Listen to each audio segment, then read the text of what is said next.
Hello friends, Joe here once again to look at our last batch of summer characters for this year. We know who we're getting this time because they announced it on the summer stream. Getting Yukata Vampy, Yukata Anila, and Summer Seruel, and Summer Tyrannosaurus summon. So yeah, probably nothing else. Unlikely there will be any surprises, so let's just go and check out their kits and whatnot. Vampy is in wind, okay. Anila is water. Seruel is light. I kind of expected that because I think Summer Silva, not Silva, I forget her name. His sister and Nisha their summer versions are both in light, so kind of expected him to be light, and then water summon for the summon. But let us take a look-see at their weapons. So Vampy's staff, drain effect, medium healing cap, medium stamina, medium HP. It does have FLB. Could be useful, depending on your setup, but I think it would be nice if it had a second attack skill of some sort. Anila's katana. Big crit, supplement crit, but no FLB, so whatever. And then Seruel's sword. Medium progression, medium garrison. No FLB, so whatever. Okay, and then let's take a quick look at the summon. Obviously, it's not going to show FLB stats, and as far as I can see, Wiki is not updated yet, so we're not going to get that from there. So call, massive water damage, big boost to water allies, attack and uplift effect. Aura, main aura, 100% boost to water attack, 30% boost to water allies charge bars at battle start, so it's similar to the equivalent of like Tsuchinoko and I think just Tsuchinoko. Basically Huanglong but with more attack. And then boost to water allies CA damage at battle start one time as a sub. I'm going to assume that this is probably going to get upgraded to maybe damage cap as well, because it's only CA damage at the moment, but yeah, that remains to be seen. Fortunately, we can't see the full things, but yeah. All right, let's look at it's not stats, skills. So Vampy, who's now in wind, her Ogi's massive wind damage to a foe with 2-turn cut to Crimson Order's cooldown, which is her skill 2. Skill 1, wind damage to a foe, remove 1 buff, drain 1 charge diamond for a sharp boost to caster's attack for 1 hit. Okay. So she has the special drain delay, which is basically the one that basically basically always hits. I'm not sure if it always hits, but it's the one that tends to work against bosses that are normally immune to delay, so that's cool. Skill 2, fill 3 charge diamonds on a foe, drain effects to wind allies, boosted damage resistance, triple attack rate and damage cap, bonus wind damage effect. Does that apply to the entire team? If it does, that's really good. Because the uptime might be pretty decent as well, because that's probably going to go down to 11 turns once you level her up, and it's a 2-turn cut per Ogi. So you could get pretty high uptime on that. I'm not 100% sure if this is applying to the entire team, because it says drain effect to wind allies, but then it doesn't mention the rest of it, but so I would hope so, because that's going to be pretty strong if it is. Skill 3. Gotta love me. Seal all foes' actions. Okay, so she has Can't Act. Very cool. Can't Act in winds. Yeah, nobody else has that in wind, so that's cool. Support skills. When a wind ally drains a foe's charge diamond. So again, it's the special delay, which in wind off the top of my head, Mana Diver obviously has it. Grand Grimnir's S3, I believe, is a drain delay. Don't remember anyone else in wind that has it, if there is anyone else in wind that has it. Anyway, when a wind ally drains a foe's charge diamond, Vampy gains 1 regal drop, max 3, gain these effects in order based on a number of drops, deal triple attacks, bonus wind damage effect, and amplify normal attack damage. Okay, so depending on your setup, you could get this up pretty quickly. If you use a Mana Diver, you can get this to 2 on turn 1 because of her skill 1 and Mana Diver's base skill. But yeah, like I said, off the top of my head, the only other character I can remember that has a drain delay in wind is Grand Grimnir. Maybe I'm misremembering, and there is other sources as well, but I don't remember. And then our second passive, buffs can't be removed. Very cool. Activate Reaping Wings at the end of turn if Vampy drained a foe's HP. Oh, that's very good actually. So she might be able to get this up quicker as well. So obviously the entire... I mean, she gives herself drain, but she gives the entire team drain, but that's irrelevant to the support skill. But I don't know if that... I'm going to assume that means... Does she need to actually recover HP for that to take effect? Or does she basically just need to have drain and then attack? Because I don't remember if... I think drain still activates. Even if you don't get any HP from it, you still get like the green 0 after attacking. I think. I don't remember. But if that is the case and that does count for this, then that's really good. Because it basically means it means that she doesn't have to be taking damage to actually get her end of turn nuke. But she seems pretty strong. Not gonna lie, she seems really strong. Like I'm assuming that this applies to the entire team. Like if it doesn't, she'd still be pretty decent.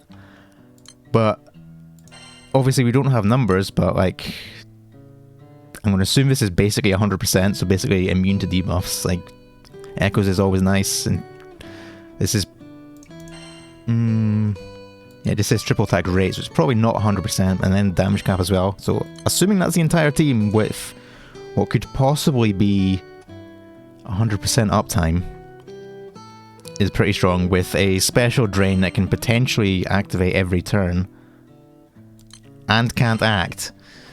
That's a pretty loaded kit, to be honest. The only concern is that there's been quite a few good, strong wind characters lately that, depending on the setup, she might have trouble finding a spot in the team. Like,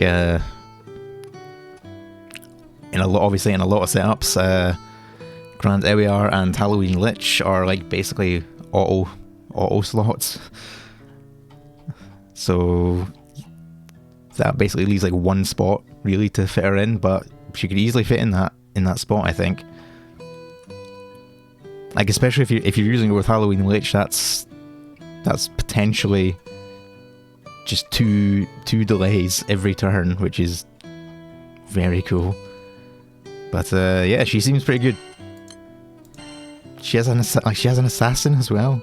Like, I kind of glossed over that, but yeah, she has a pretty loaded kit. So she's a pretty strong character. Based on that alone, I was going to pull on this banner anyway, because obviously you have a bunch of those summer tickets that they gave away, but the Vampy seems strong enough to just be worth pulling alone. Anyway, Yukata Anila, who is in water. Her Ogi is massive. Water damage to a foe. End cooldown for Blessings of the Flock. 1 turn cut to Magical Yokan's cooldown. So that's end cooldown for skill 2, and then 1 turn cut to skill 3. Skill 1, 5 hit to water damage to all foes. Delay effect, hit to water defense. Okay, pretty simple.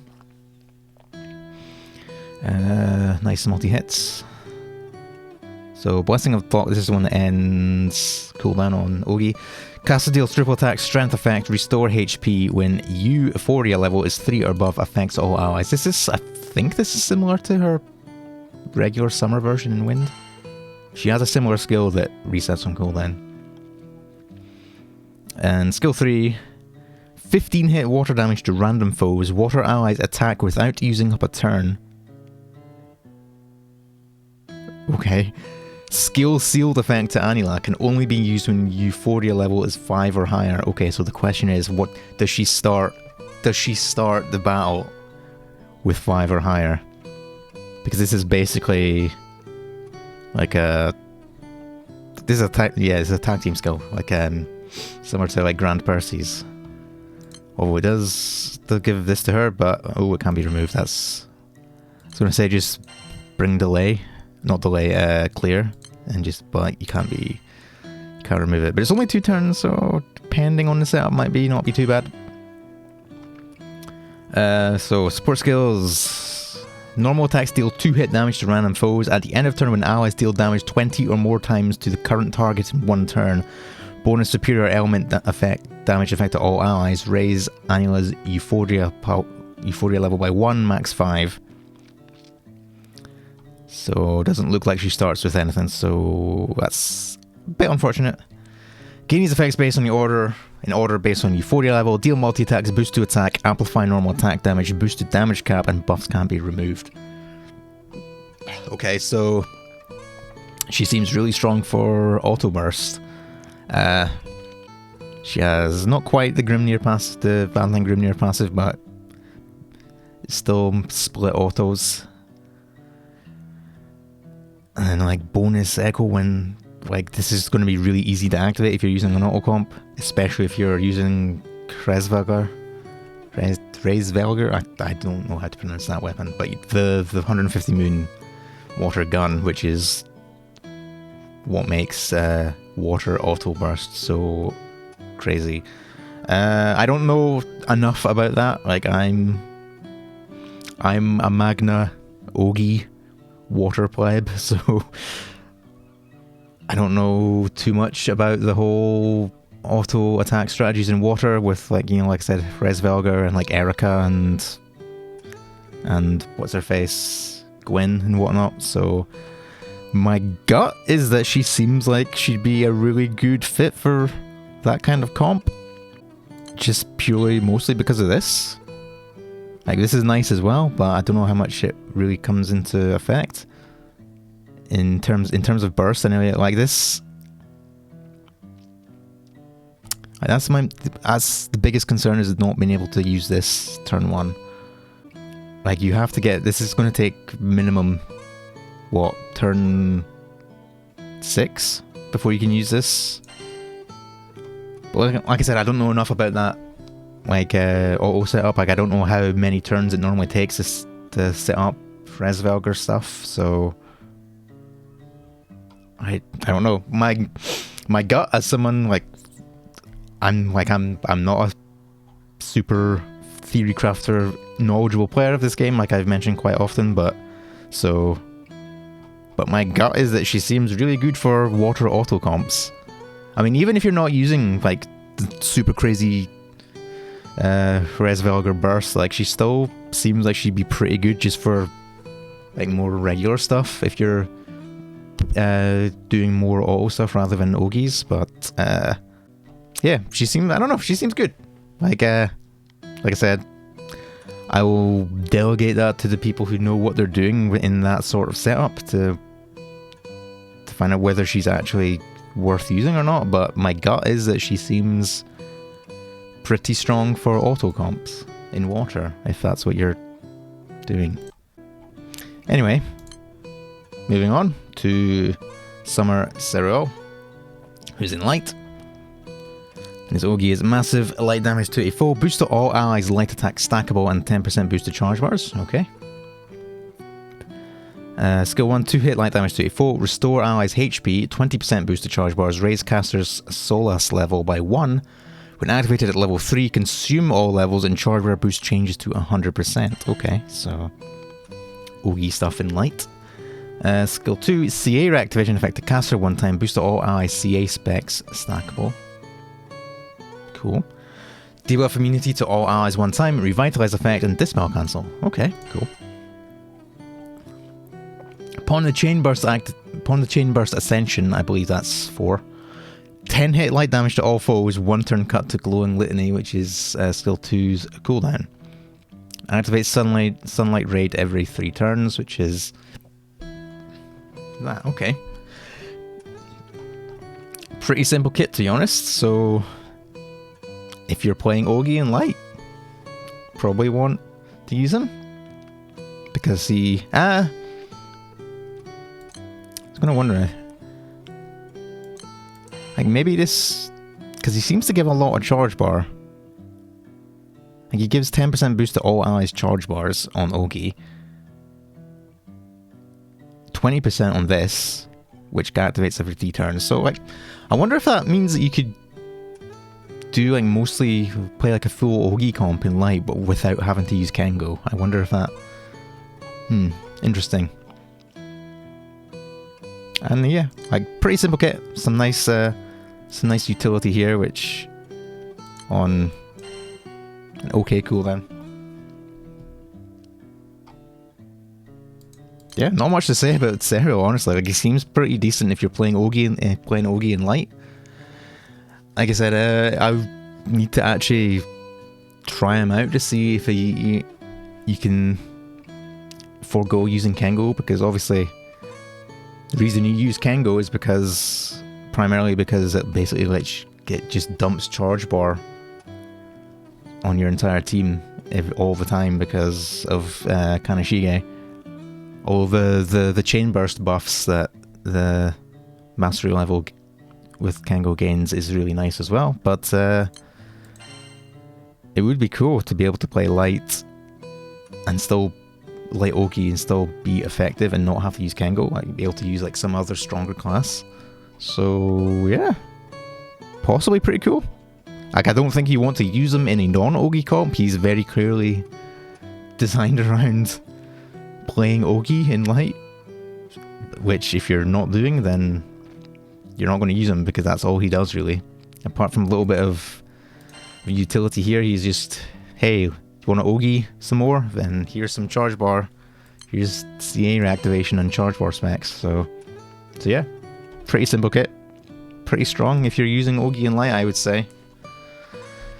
But yeah, that's that. Thanks for watching. That will be the last of this year's summer characters. So back to regularly scheduled, non-limited and occasional grands in a couple of weeks at Legfest, because they did say they're not doing the end of summer. The end of summer everyone rate up one. Who else is on rate up this banner? Okay. Okay. So Ilsa, Neja, Monica, and Azusa, and Grand Charlotta are also on rates up. Is that the same? At the same rates? Where's draw rates? So 0.3% for Charlotta, 0.5% for Seruel, who's a new one. Where's one of the older ones? Ilsa, oh, okay, they're also at 0.5%. So yeah, this seems like a really cracked banner, especially if you didn't have like Yukata Ilsa or like couple of the earlier of this year's summer ones. Probably want to pull on this banner, and I'm probably going to pull on this banner as well because Vampy looks cracked. Anila looks possibly cracked for auto comps in water, and Seruel seems cool for if you're playing Ogi and Light. Not sure about the summon yet because, like I said, we don't know what the FLB stats are. But it seems like it's mostly Ogi based, which, like I said, I play Ogi in water because, of course, I do. I'm Magna. But yeah, thanks for watching, and I'll probably see you soon for, if not a full spark, then at least a pooling video, because I will be pooling this, and we do have the... I only have 90 of these because I used a few of them on the last gala, but yeah. So see you soon, thanks for watching, bye!